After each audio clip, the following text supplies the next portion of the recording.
नमस्कार, स्वागत है आपका 2024 के महासमर में। मैं हूं आपके साथ विशाल पंडित। आज हम बात करेंगे रायबरेली अमेठी में किसकी गारंटी। रायबरेली सीट की बात करें तो राहुल गांधी और दिनेश प्रताप सिंह प्रत्याशी है। राहुल गांधी अमेठी से लड़ने के कयास थे, लेकिन उसके बाद उन्हें रायबरेली से उन्होंने चुनाव लड़ा और अमेठी से चुनाव लड़ रहे हैं गांधी परिवार के बेहद करीबी।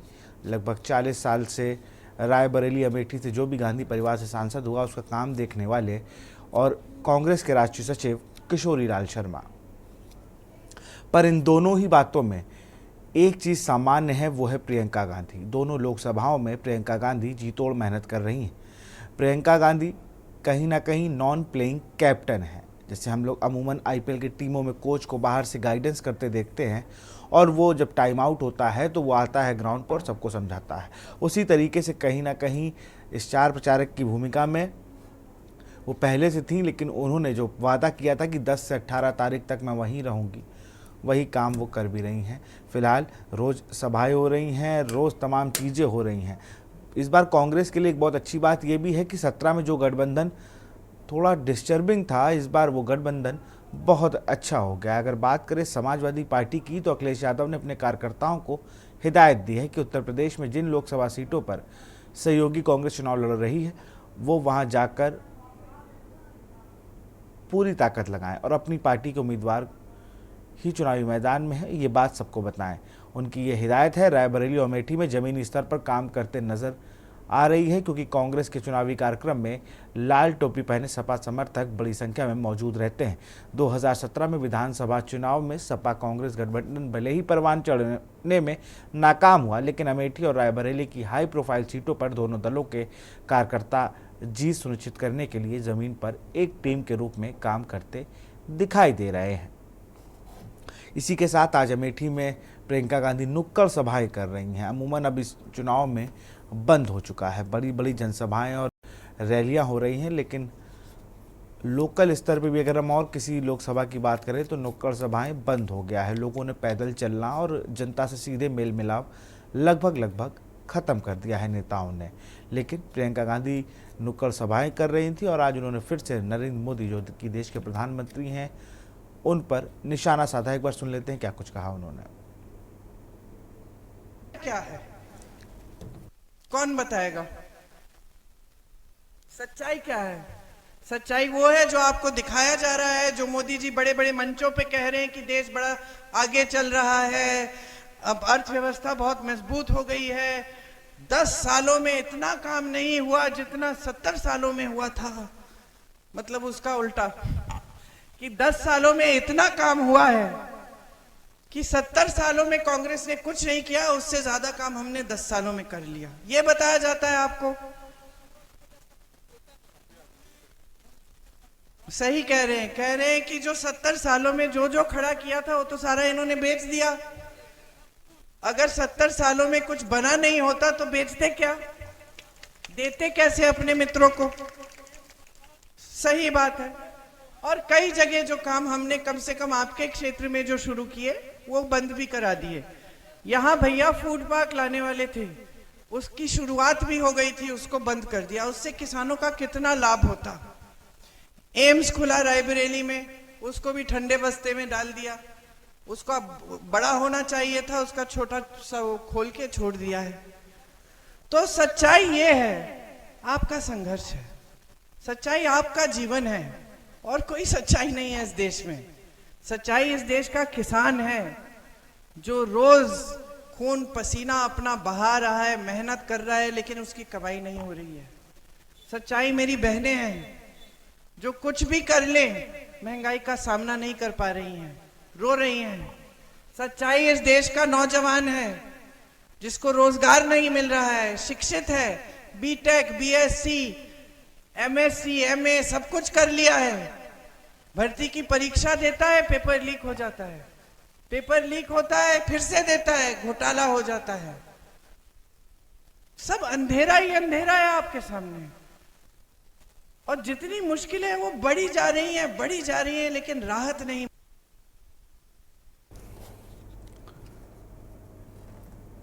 बड़े बयान और नेताओं के बीच जो वार पलटवार है उसको अगर हम देखें, अंदरूनी खबर ये भी है कि समाजवादी पार्टी और कांग्रेस के गठबंधन के लोग जब प्रचार कर रहे हैं तो उन्हें कहीं ना कहीं कई लोगों से पाला पड़ रहा है जिसे वो निर्वाहन कर रहे हैं। ऐसा मुझे एक कांग्रेस के वहीं के लीडर ने बताया।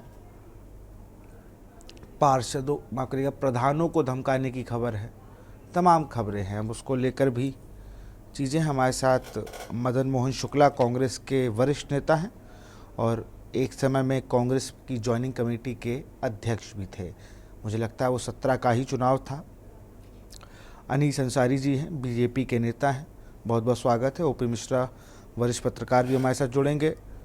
प्रमोद गोस्वामी जी भी वरिष्ठ पत्रकार हैं, वो भी हमसे जुड़ेंगे। और मोहम्मद साजिद का भी रुख करेंगे जब वो हम लोगों से थोड़ी देर में जुड़ेंगे सपा प्रवक्ता के तौर में। सबसे पहले तो मदन मोहन जी के पास ही चलेंगे। सर, बहुत बहुत स्वागत है आपका के न्यूज़ में। रायबरेली और अमेठी पूरा कहीं ना कहीं जो फोकस है प्रियंका गांधी क्या अपनी फिजा सेट कर रही हैं वहाँ पर? क्योंकि जिस तरीके से उन्होंने प्रचार का जिम्मा संभाल रखा है वो सच में काबिल तारीफ है। आपका सवाल क्या है? जी, मेरा सवाल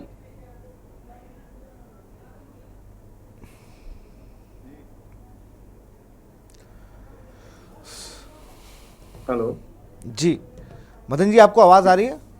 हाँ, आ रही। मेरी आवाज आ रही है? जी आ रही है। मैं कह रहा, ये मेरा सवाल है कि जिस तरीके से नॉन फेसिंग कैप्टन के रूप में प्रियंका गांधी मौजूद हैं वहाँ पर, और प्रियंका गांधी लगातार प्रचार प्रसार कर रही हैं, लोगों से मिल रही हैं और बाकायदा नुक्कड़ सभाओं से समा बांधने का काम कर रही हैं, और बड़े बड़े नेता भी रायबरेली अमेठी का रुख कर रहे हैं। गृह मंत्री अभी योगी आदित्यनाथ भी वहाँ पर, यूपी के सीएम है वो भी वहाँ पर पहुँचे हुए थे। आपको क्या लग रहा है, कांग्रेस कैसे देख रही है? देखिए, जहां तक आपका प्रश्न है कि प्रियंका गांधी वहां पर चुनाव प्रचार कर रही हैं। प्रियंका जी हमारी कांग्रेस की राष्ट्रीय महासचिव हैं और स्टार प्रचारक भी हैं। दूसरा, राहुल गांधी हमारे कांग्रेस के राष्ट्रीय अध्यक्ष रहे हैं और कांग्रेस के सर्वमान्य नेता हैं देश के। तो उनके प्रचार के लिए तो सभी लोग वहां पहुंचना चाहते हैं, लेकिन वहां लोगों की अनुमति नहीं है ज्यादा लोग जाने की, वरना सभी लोग वहां पहुंचना चाहते हैं। आज इस समय पूरे देश में परिवर्तन की एक तरह से बयार चल रही है, लहर चल रही है, और लोग इस सरकार को असंतुष्ट हैं क्योंकि नौजवानों के साथ धोखा हुआ है। उनसे वादा किया गया था कि 2 करोड़ एक साल में रोजगार दिया जाएगा, 5 साल में 10 करोड़ होता है और 10 साल में 20 करोड़, लेकिन 20 करोड़ की जगह 2 करोड़ भी नहीं मिला है, बल्कि नौकरियों से छटनी हुई है। दूसरी तरफ महंगाई बेतहाशा बढ़ रही है। दाल आप देखिए तो 200 रुपए किलो के आसपास, 150, सरसों का तेल 150 रुपए के, और जो स्मृति ईरानी जी 400 का सिलेंडर के लिए आंदोलन करती थी, आज 1100 रुपए में है। आज वो चीनी का क्या भाव देने की बात कर रही थी, किसी से छिपा हुआ नहीं है।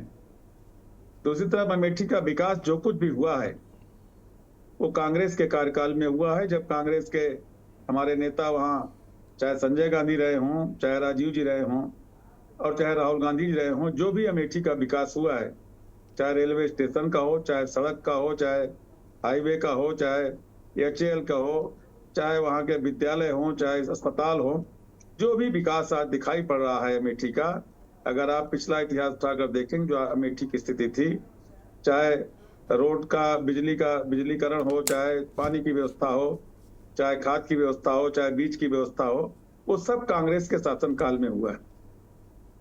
स्मृति ईरानी जी वहां सांसद जरूर 5 साल रही हैं, वहां पर अमेठी का विकास तो नहीं किया, लेकिन अपना एक घर जरूर बनवा लिया वहां पे। और किसी भी जो वादा किया था कि तमाम लोग अस्थायी रूप से उनका ठेके में भर्ती हुई है, कॉन्ट्रेक्चुअल भर्ती है, आउटसोर्सिंग है, उनको ना अस्थायी किया गया, न किसी को नौकरी दी गई है। जबकि जो कांग्रेस के अस्पताल खुलवाया था उसको बंद करने का जरूर प्रयास किया उन्होंने। आज जनता ये बात समझ चुकी है कि अगर उत्तर प्रदेश का विकास और हिंदुस्तान का विकास चाहिए। हिंदुस्तान में शांति और अमन चाहिए। अमेठी में और रायबरेली में फिर से उसी गत से विकास हो तो गांधी परिवार, चाहे राहुल गांधी हो और चाहे गांधी परिवार के ही किशोरी लाल शर्मा जी हों, जो गांधी परिवार से 40 साल से जुड़े हैं और अमेठी में लंबे समय तक काम किया है, रायबरेली में लंबे समय तक काम किया है, एक एक ब्लॉक, एक एक गांव, एक एक मजरा, सब उनको जानकारी में और सब लोग उनको जानते हैं। और मैं दावे के साथ कहता हूं कि आज स्मृति ईरानी जी और किशोरी लाल शर्मा जी एक एक गांव का नाम बताने लगे, किशोरी लाल शर्मा जी तो स्मृति ईरानी जी को उनको नाम नहीं मालूम होगा, गांव के लोगों का नाम बताने लगेंगे तो वो पहचान भी नहीं पाएंगे। आज अंतर है और जनता आज देख रही है किस किस प्रकार से हम अमेठी और रायबरेली में कैसे कांग्रेस के हाथ में सौंपे और फिर से विकास के रास्ते पर ले चले। चलिए, मैं बीजेपी के जो हमारे नेता हैं अनीस अंसारी, वो जुड़ चुके हैं फिर से। अनीस जी, क्या लग रहा है आप लोगों को, इस बार आप लोगों ने अमेठी में जो रायबरेली में विपक्ष के सहारे हो आप, तो मनोज पांडे, गायत्री प्रजापति, आप ही की सरकार उन्हें भ्रष्ट कहती है और उनका परिवार आपके लिए प्रचार कर रहा है। पांचवें चरण का लोकसभा चुनाव सर पे है। कुल 14 सीटें हैं इस लोकसभा में, पांचवें चरण में उत्तर प्रदेश की। इन 14 में पहले से 2019 में हम 13 सीट जीते थे, जिसमें से एकमात्र रायबरेली गैर भाजपाई सीट रही। इस बार हम पुनः 14 की 14 सीट जीतने का प्रयास में हैं। भारतीय जनता पार्टी ने जो कार्य किए हैं, अभी देखिए कांग्रेस के प्रवक्ता ने बताया था कि काम नहीं किए, 60 साल में ये नहीं हुआ और मतलब 10 साल में ये नहीं हुआ, हमने 60 साल में बहुत काम किए। तो मेरा कहना है, देखिए आपने कहीं धोखे से एक आध एम्स बनाया था, आज दोनों एम्स हमने बना के दिए, 10 साल में बना के दिए, उसको आप लोग गिनवाते नहीं हैं क्योंकि आपको थोड़ा अच्छा नहीं लगेगा। उत्तर प्रदेश के अंदर तमाम एम्स बनवाए, हमने बनवाए। एयरपोर्ट की बात अगर करी जाए तो आपने 1-2 एयरपोर्ट किए, आज सैकड़ों की संख्या में एयरपोर्ट हमने बनाए। तो राष्ट्रीय स्तर पर आज हम हमारी अर्थव्यवस्था 5वें नंबर पे है। तो तरक्की धीरे धीरे की है, देश ने तरक्की की है। राष्ट्रीय स्तर पर देखिए, जो लोग हमारे देश के प्रधानमंत्री, कभी गैर भाजपाई प्रधानमंत्री विदेश में जब जाया करते थे तो उनको 3 दिन वेट करना पड़ता था, इंतजार करना पड़ता था सामने वाले राष्ट्रपति या प्रधानमंत्री से मिलने के लिए। आज हमारे प्रधानमंत्री जब देश से जाते हैं, हिंदुस्तान के प्रधानमंत्री के लिए प्रोटोकॉल तोड़ के विदेश का प्रधानमंत्री या राष्ट्रपति उनसे गले मिलते हैं। बिल्कुल, तो ये लेकिन अमेठी रायबरेली की मैं बात कर रहा हूँ, मैं बात तो रायबरेली अमेठी की कर रहा हूँ। तिलोई विधानसभा से कोई विदेश जाएगा तो उसका पासपोर्ट जल्दी बन जाए, इसको लेकर भी सोचना चाहिए ना। सीधे आदमी विदेश जाएगा, मोदी जी की तरह तो नहीं मिल पाएगा किसी से। अनीस भाई, मैं वही कह रहा हूँ कि जब हमने राष्ट्रीय स्तर पर इतना शीर्ष ऊंचा किया भारत का, तो क्यों ना देश की जनता, प्रदेश की जनता भारतीय जनता पार्टी की तरफ मुखातिब होगी। हमने काम किए हैं। अमेठी में देखिए हमारी सांसद हैं, स्मृति जी हैं, उन्होंने अच्छे काम किए हैं और आज पब्लिक जिस क्षेत्र में वो जाती हैं, पब्लिक उमड़ के उनकी तरफ जाती है। एक रायबरेली को छोड़ के बाकी सभी सीटों पर हम हैं और इस बार फिर 14 की 14 सीटें हम जीतने जा रहे हैं। अच्छा, रायबरेली भी जीत रहे हैं आप, इसका मतलब? बिल्कुल जीतेंगे। साजिद भाई, रायबरेली अमेठी दोनों जगह सपा बड़ी महत्वपूर्ण भूमिका में है। एक तरफ मनोज पांडे सचेतक दल के नेता हुआ करते थे, आज वो भाजपा की तरफ जाते दिख रहे हैं। गायत्री प्रजापति, उनकी वाइफ, भी सपा से विधायक हैं और वो भी भाजपा की तरफ जा चुकी हैं, प्रचार कर रही हैं। ये वो जो जीते थे चुनाव, वो समाजवादी पार्टी के सिंबल पर चुनाव जीते थे और रायबरेली की 5 विधानसभाएं, बछरावा, हरचंदपुर, रायबरेली और सरेलियों, ऊंचा, इसमें से 3 विधानसभाओं पर समाजवादी पार्टी के विधायक थे और विधायक समाजवादी पार्टी की जीत हुई। तो ये इनका अपना वजूद कुछ नहीं था। अब ये फिर लड़ेंगे तो इनको अपनी हैसियत मालूम हो जाएगी और समाजवादी पार्टी, चाहे रायबरेली हो या अमेठी हो, सभी में मजबूत है। और अमेठी की रही बात, तो दिल्ली की भाग से छीका टूट गया था पिछली बार, मामूली लगभग करीब 50,000 वोटों से चुनाव स्मृति ईरानी जीत गई थी, जो 350 से 375 रुपए सिलेंडर होने पर सिलेंडर लेकर घूमती थी, और आज सिलेंडर की कीमत 1,000 रुपए है। तो लोग अब उनको जान चुके हैं, भाजपा को भी जान चुके हैं। स्मृति ईरानी जी को 4,68,514 वोट मिले, जबकि कांग्रेस को वहां 4,13,394 वोट मिले थे। तो वो पिछली बार की जो वहां के मतदाताओं ने गलती की, वो अब मतदाता गलती दोहराने नहीं जा रहा, और अब उनको एहसास हो इस बार गया लाखों में कि जिताएंगे। ये लोग इन लोगों की कथनी और करनी में है, क्योंकि इनसे ज्यादा बातें जुमले कोई नहीं बोल सकता। ये तो झूठ का रिकॉर्ड बनाते जा रहे हैं। ये भले ही विकास और उस पर इनका ध्यान ना हो, लेकिन ये झूठों के सरदार हो चुके हैं और झूठ का रिकॉर्ड बना रहे हैं। जनता अब इनको समझ चुकी है, ये किस मुंह से जनता के बीच जा रहे हैं। इनका तो विरोध हो रहा है। हरियाणा में देखिए, भाजपा के अगर झंडा लगी हुई भैया साजिद भाई, आपका नेटवर्क इशू आ रहा है। इनके नेटवर्क पहले से ही खराब हैं। मदन जी, आप जो बात कह रहे थे और अभी आपने सुना भी, अनीश भाई को वो किस तरीके से आरोप आप ही पर लगा रहे थे।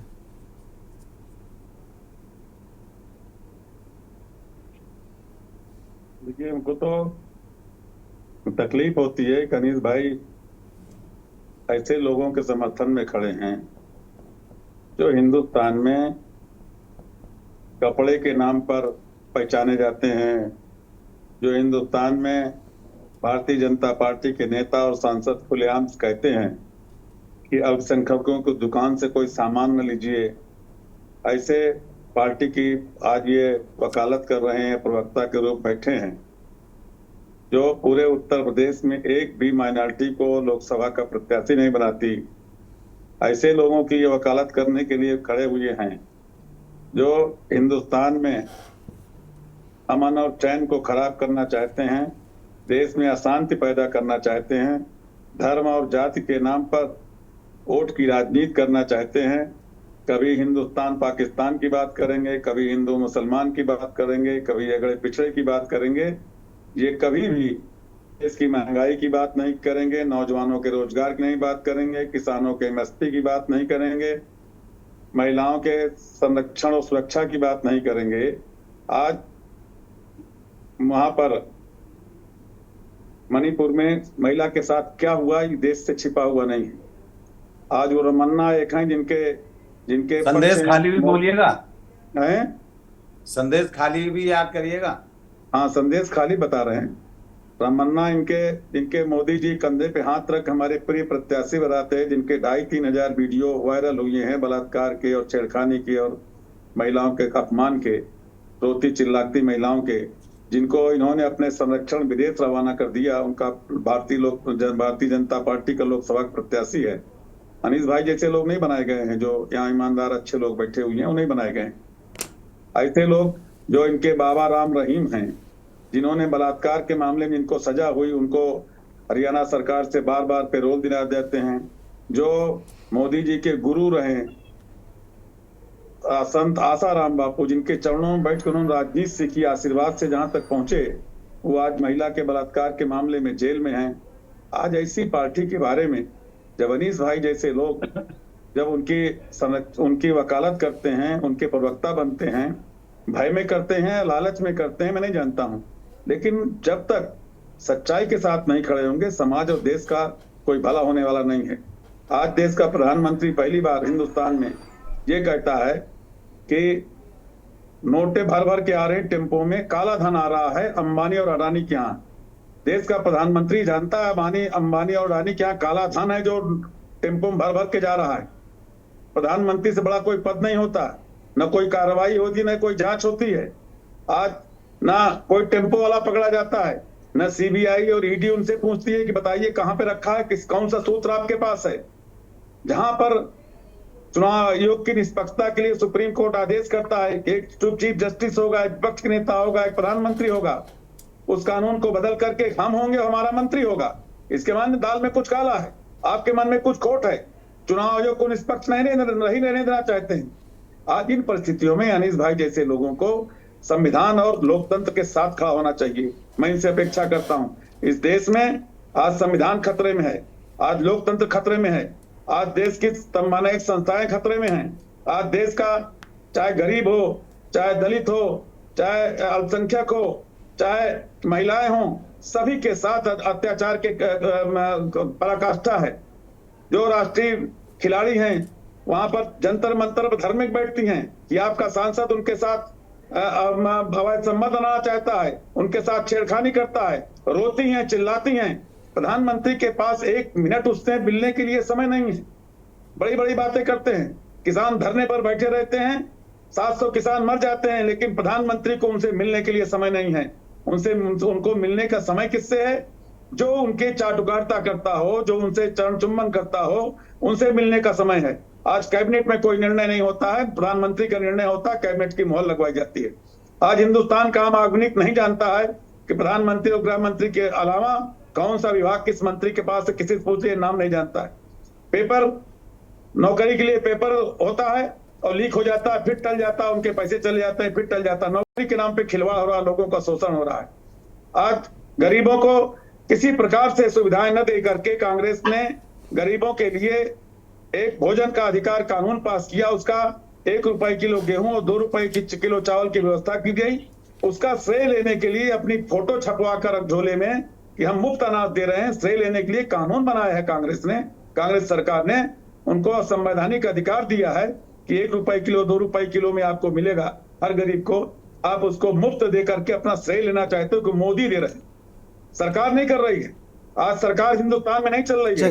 भारतीय जनता जवाब भी ले लेते हैं, अनीस जी से जवाब भी ले लेते हैं। मदन जी जवाब भी तो ले लें। अनीस जी जवाब दीजिए।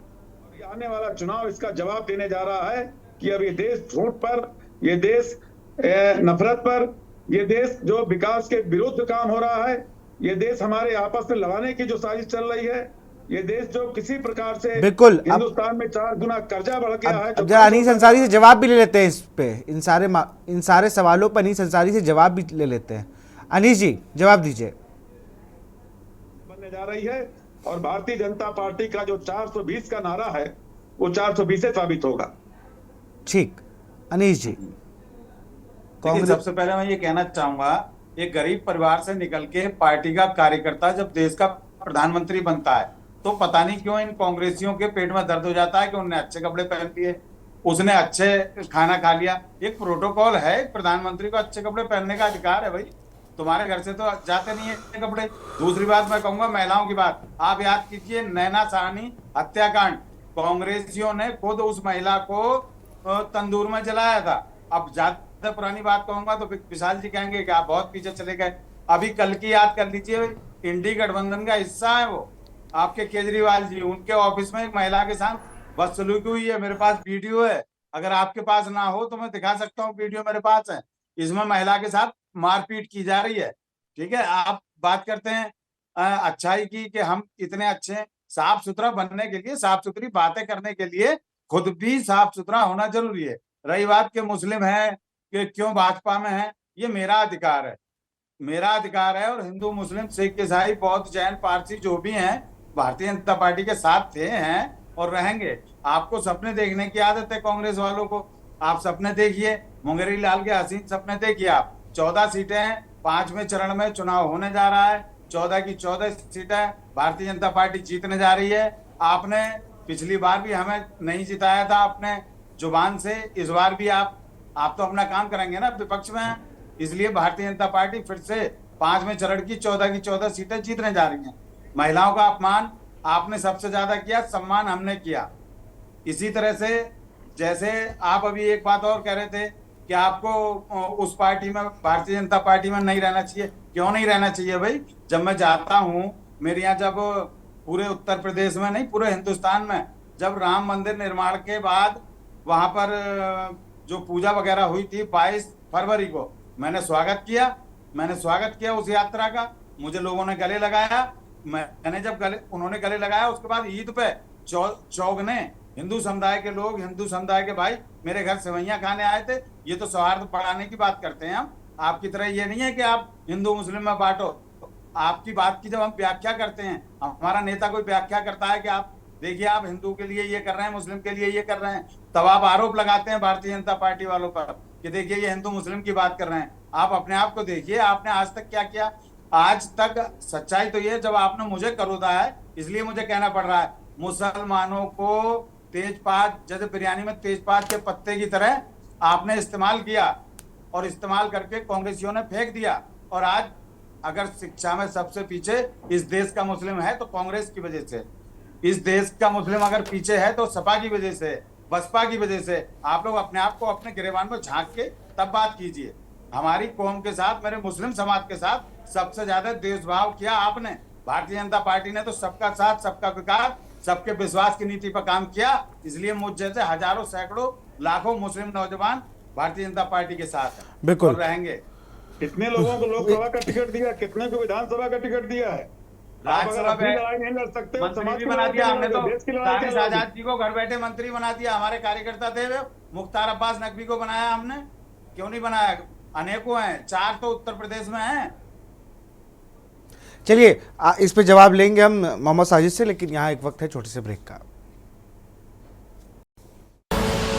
आप देख रहे हैं के न्यूज, खबरों का सारथी।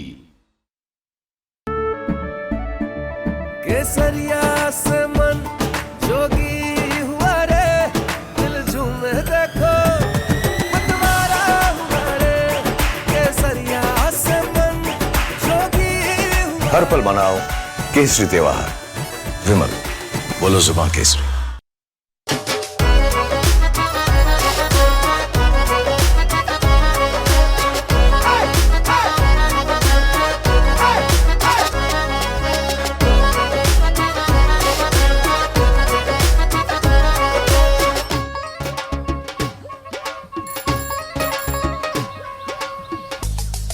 क्या? मैंने सबसे पूछा वोट किया, तो सबने कहा हाँ किया। हम भी वोट करेंगे। बिल्कुल। देश के सभी मतदाता, युवा, महिलाएं, पुरुष, थर्ड जेंडर, वरिष्ठ नागरिक और दिव्यांग जन मतदान करके गर्व महसूस कर रहे हैं। तो आप भी चुनाव में हिस्सा लें और जोश से मनाएं चुनाव का पर्व, देश का गर्व। आप देख रहे हैं के न्यूज, खबरों का सारथी।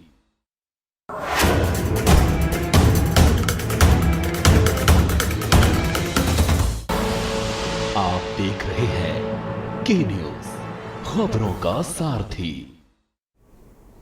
ब्रेक के बाद आपका सीधे रुख करते हुए मोहम्मद साजिद का सपा प्रवक्ता है, और अभी जिस तरीके ब्रेक से पहले अनीस अंसारी ने कहा कि मुसलमानों को ठगने का काम समाजवादी पार्टी, कांग्रेस और बसपा ने किया, भाजपा ने नहीं। जवाब दीजिए मोहम्मद साजिद। हिंदुस्तान का मुसलमान सबसे ज्यादा देशभक्त है और वो चाहता है कि नफरत मिटाने का काम होना चाहिए, मोहब्बत का पैगाम देना चाहिए, और वो हमेशा अमन परस्त ताकतों के साथ खड़ा होता है, ना कि सांप्रदायिक ताकतों के साथ। मैंने जो अब तक देखा है, भूल बता रहे थे, आप तो मैं गाली बक रहे थे। आप अनीस भाई हमारे बात खराब करते हैं मुसलमानों की। आपने तो अनीस जी जवाब दे लेने दीजिए, अभी तो वो शांत है, अब आप उनको बोल लेने दीजिए। अभी तो फिर आपके पास आ जाऊंगा, मैं फिर आपके पास आ जाऊंगा अनीस जी, फिर आ जाऊंगा। पहले उन्हें जवाब दे लेने लीजिए। सबको बराबर का मौका दे रहा हूँ, ये भी नहीं कि आप बोल रहे हो तो वो बोल रहे हो या कोई और बोल रहा हो। पिछले दिनों देश के गृह मंत्री आए थे, उनके कार्यक्रम से इनको धक्के मार के निकाल दिया गया था। इनका वीडियो है मेरे पास, इनको, हमारे अनीस भाई को मेरे पास वीडियो है। विशाल जी के पास भेजो ना। अरे मैं आपको कहूँ तो भेज दूं, विशाल जी को ही भेज दूंगा। और पूरी न्यूजें चली थी, तो मेरे भाई उसके बाद से ये ज्यादा एग्रेसिव हो गए। सुनने की आदत डाली है अनीस भाई, सुनने की आदत डाली है। दूसरा, जब आप बोलते हैं कोई बोलता है। बात चल रही थी महिला अपराध की। हाथरस यूपी के एक जिला है हाथरस, उसमें हाथरस में एक बेटी के साथ क्या हुआ था और किस तरीके से उसको रात में ही अंतिम संस्कार कर दिया गया था। किसको मालूम ये तो नहीं कहा था लड़के हैं गलती से। अरे जवाब ले लेने दीजिए भाई, जवाब तो दे लेने दीजिए अनीस जी। साजिद जी को जवाब देने, फिर आपके पास आ जाऊंगा ना।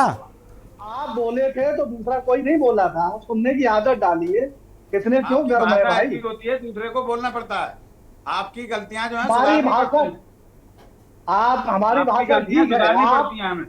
इत्तेफाक से आपकी भाजपा मुद्दे में समाप्त हैं, इसलिए हम नहीं चाहते हमको लगता कि है आपके पास भाजपा में खराब पढ़े हो। लिखों वाली बात ही नहीं है।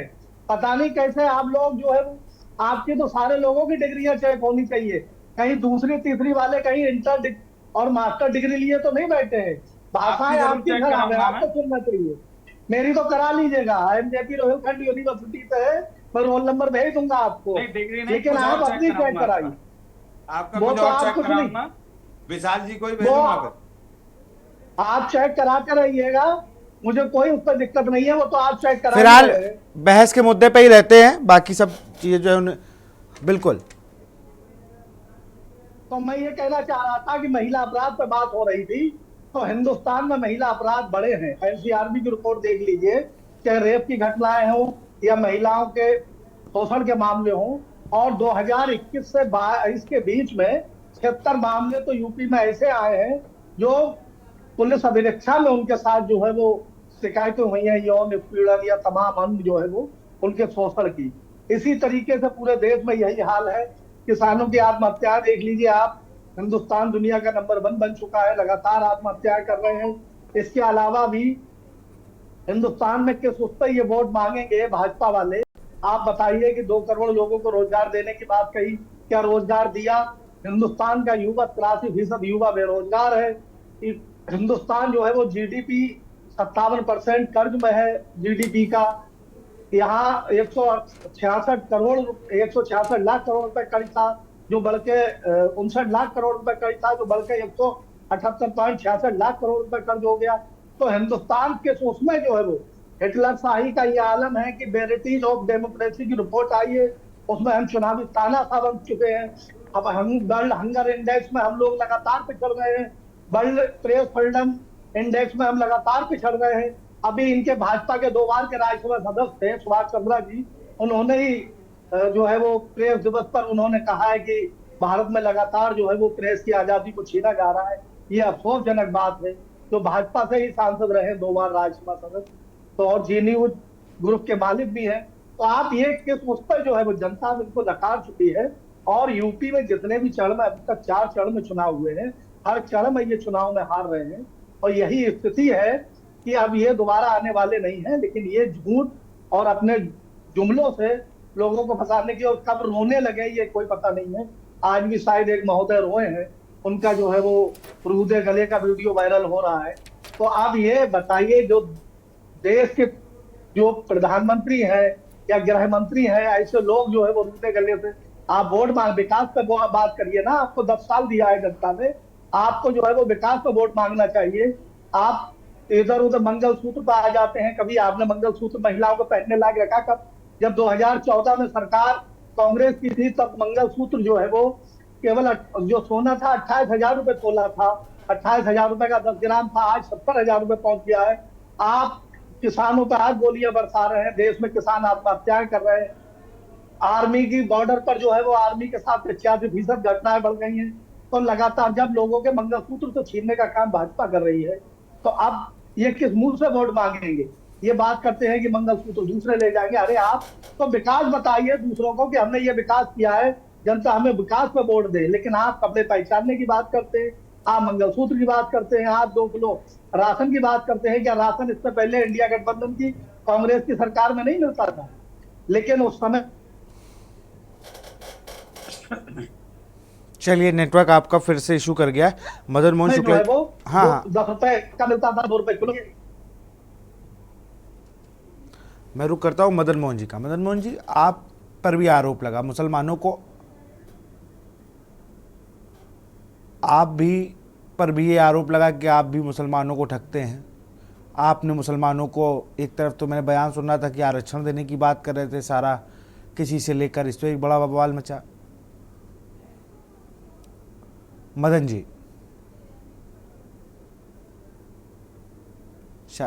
शायद मदन जी तक हमारी आवाज़ नहीं पहुंची। हम वापस रुक करेंगे अनीस अंसारी जी का। अनीस जी, अब जवाब दीजिए आप। देखिए, जिस भाषा में इन्होंने इस्तेमाल की व्यक्तिगत वाली, तो मैं आपको दिखा दूं, ये देखिए गौर से, प्रधानमंत्री जी से मिलने वाला मैं ही हूं। देख लिया, आपकी स्क्रीन पर दिखा रहा हूं जी। ये लोग पता नहीं सपा वाले क्या खा के बयान देते हैं कि इन्हें हमेशा यही पता नहीं है कि हम कर क्या रहे हैं। अच्छा, ज्यादा बुरा मैं इनका इसलिए नहीं मानता कि इनके जो राष्ट्रीय नेता हैं, उन्होंने अपने पिता का राष्ट्रीय तो मत किया, जाइएगा, उनकी कुर्सी छीनी, राष्ट्रीय तो मत जाइएगा। आपने चाचा क्या का किया सम्मान आप नहीं सोचिए। किया, आप साजिद भाई उन्होंने उनकी वो- बात पूरी हो जाए फिर हम लोग उनसे- बात, आपको भी समय दे देंगे। पूरा समय दिया मैंने आपको, आपका नेट इशू किया, मैंने आपको पूरा समय दिया था। अनीस जी बात को पूरा करें। तो इन लोगों का पूरा जब की सरकार आई है, देखिए गुंडागर्दी, खाली प्लॉट इनका होता था, चाहे नाम मेरे मैंने खरीदा है लेकिन खाली प्लॉट इनका होता था। लाल टोपी में बच्चे देख के कहते थे कि गुंडा आ गया। इस तरह की छवि रखने वाले लोगों के लिए कहाँ हिंदुस्तान की या उत्तर प्रदेश की, हिंदुस्तान में भी नहीं है, वो उत्तर प्रदेश में है। उत्तर प्रदेश में वो भी थोड़े से, उत्तर प्रदेश में उत्तर प्रदेश की जनता, उत्तर प्रदेश का वोटर क्यों इन्हें लाइक करने लगा। और सब जानते हैं 3-4 बार इनकी सरकार रही है, पत्रकारों पे हल्ला बोल, किसान पे हल्ला बोल, जवान पे हल्ला बोल, ये सब चीजें मेरे सामने की हैं, मेरी देखी हुई हैं। उस समय भी मैं राजनीति में था जब इनके सबसे बड़े नेताजी मुख्यमंत्री थे उत्तर प्रदेश, सब पे हल्ला बोला इन्होंने, कोई कसर नहीं छोड़ी, पूरी पराकाष्ठा कर दी जुल्म की, आम जनता से लेके और लोकतंत्र के चारों स्तंभों पे इन्होंने हंगामा किया, विधानसभा के अंदर हंगामा किया। तो इन लोगों को अच्छे से पूरे हिंदुस्तान की पब्लिक जानती है, समझती है।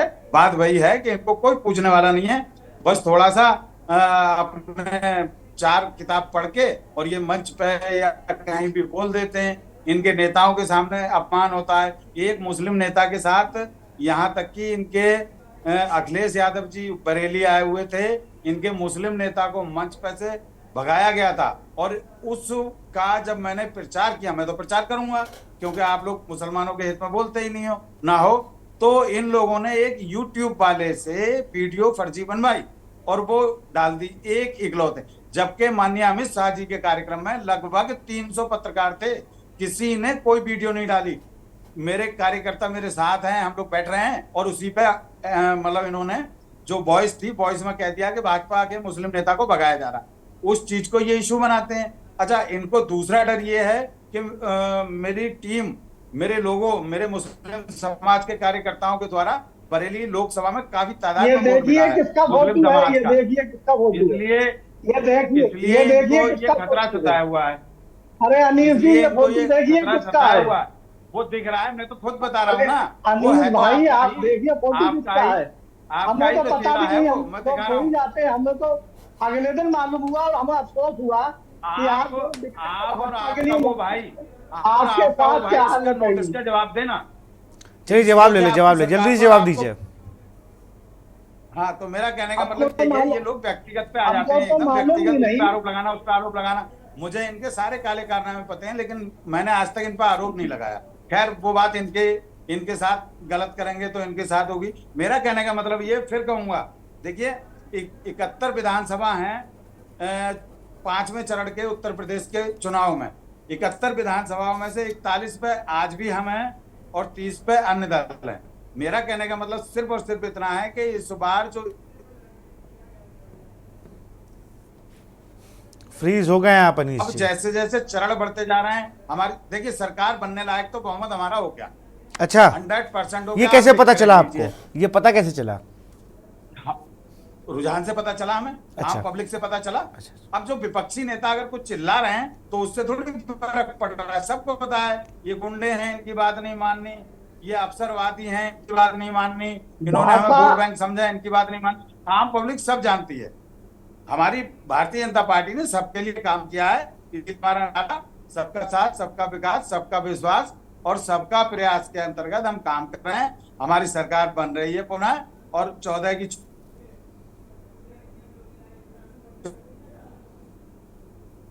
चलिए फाइनल कमेंट लूंगा मैं साहिद भाई से। देखिएगा, एक तो इनकी भाषा बड़ा खराब है कि राष्ट्रीय अध्यक्ष जी के बारे में इनको जो है वो शायद मालूम नहीं।